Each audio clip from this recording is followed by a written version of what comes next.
बलबन ने किन शत्रुओं के प्रति लौह और रक्त की नीति अपनाई। बलबन ने दिल्ली तथा आसपास के क्षेत्रों में मेवातियों का दमन किया। दोआब के विद्रोहियों का कठोरतापूर्वक दमन किया। हजारों विद्रोही मार डाले गए। उनकी स्त्रियों और बच्चों को गुलाम बना लिया गया।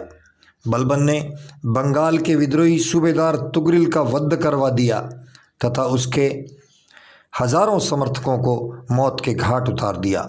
बलबन ने कटिहार के विद्रोहियों का भी दमन किया। 9 वर्ष के ऊपर वाले सभी पुरुष जाति के लोग मौत के घाट उतार दिए गए और उनकी स्त्रियों और बच्चों को गुलाम बना लिया गया। बलबन ने ताज की प्रतिष्ठा में वृद्धि करने के लिए क्या उपाय किए। बलबन ने अमीरों और सरदारों के लिए सिजदा और पाबोस की प्रथा दरबार में शुरू की। बलबन ने अपने आप को प्रसिद्ध ईरानी शासक अफरोसियाब का वंशज घोषित किया। बलबन ने दरबारियों के लिए मद्यपान का निषेध कर दिया। बलबन न तो दरबार में हंसता था और न ही किसी दरबारी को हंसी मजाक करने की अनुमति देता था। फिरोज तुगलक में कुशल प्रशासक के गुणों का अभाव था। व्याख्या कीजिए। फिरोज तुगलक में कुशल प्रशासक के गुणों का अभाव था क्योंकि फिरोज तुगलक ने बंगाल के विद्रोही सूबेदार हाजी इलियास के विरुद्ध 2 बार सैन्य अभियान किए परंतु यह सफल रहा।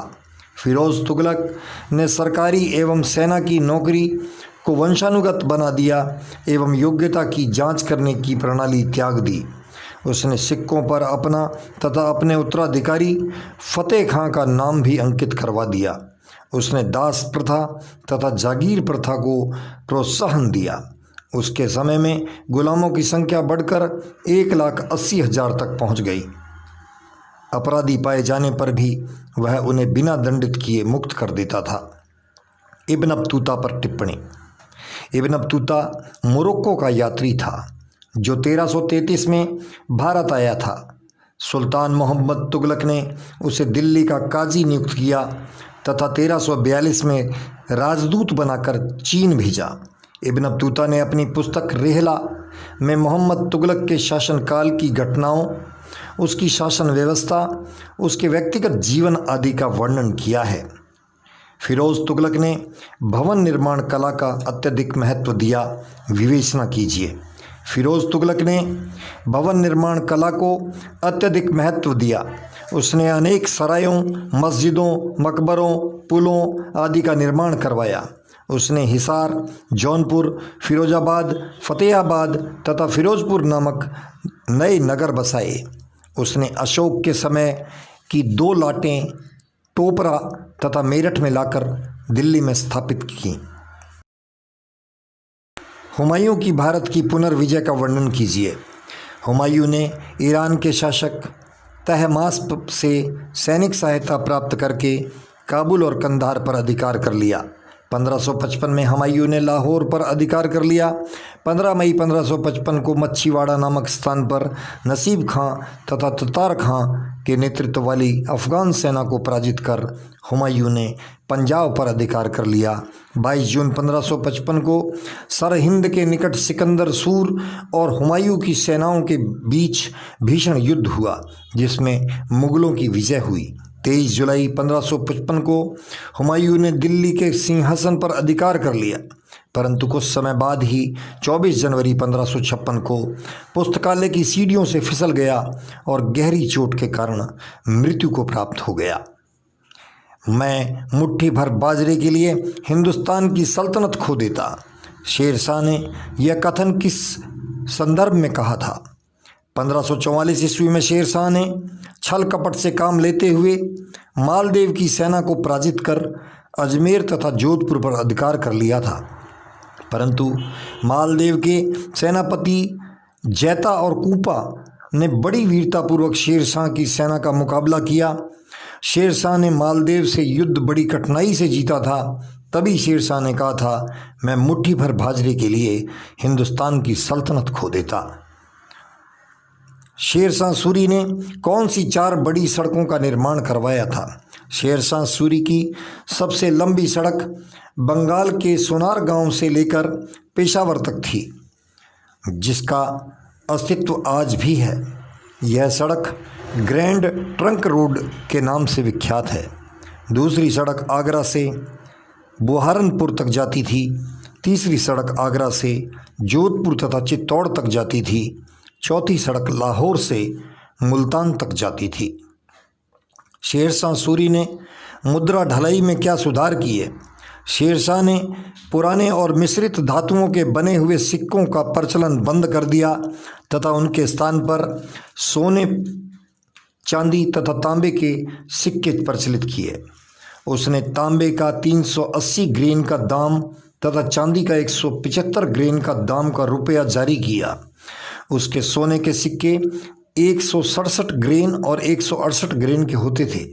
सिक्कों पर शेरशाह का नाम, उसकी पदवी, टकसाल का स्थान अरबी लिपि में था और कुछ सिक्कों पर देवनागरी लिपि में अंकित होता था। हल्दी घाटी के युद्ध के परिणामों के लिए कौन से आधार विवेचनीय हैं? हल्दी घाटी के युद्ध के परिणामों के लिए विवेचनीय आधार हैं। नंबर 1, अकबर के उद्देश्यों का पूरा ना होना।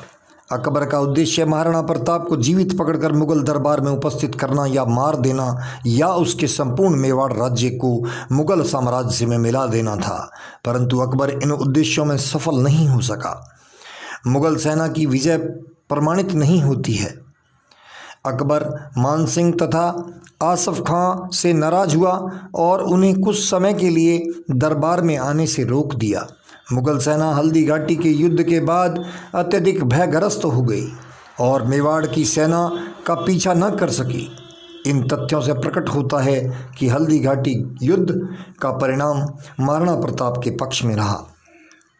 रावचंद्र सेन महाराणा प्रताप का अग्रगामी था। व्याख्या करें।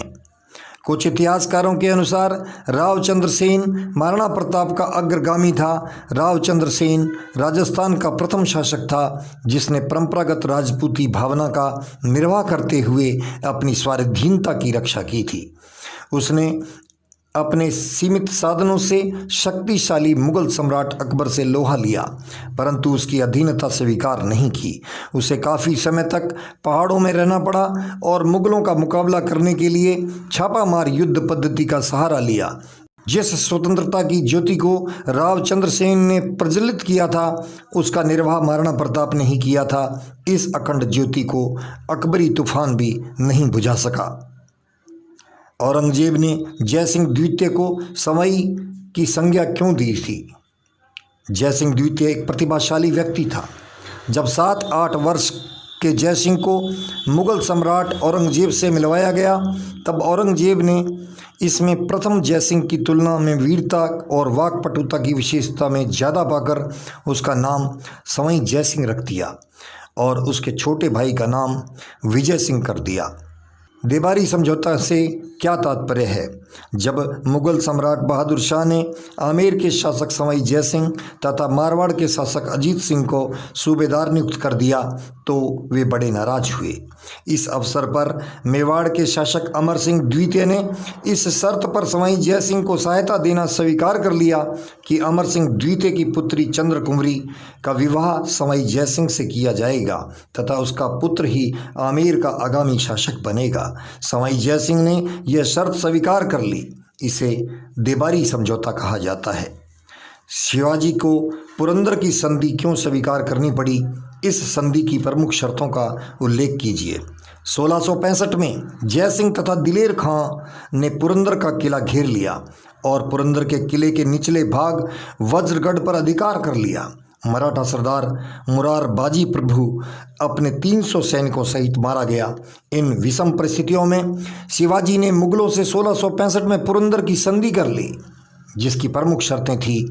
शिवाजी ने अपने कुल 35 दुर्गों में से 23 मुगलों को सौंप दिए तथा केवल 12 दुर्ग ही अपने पास रखे।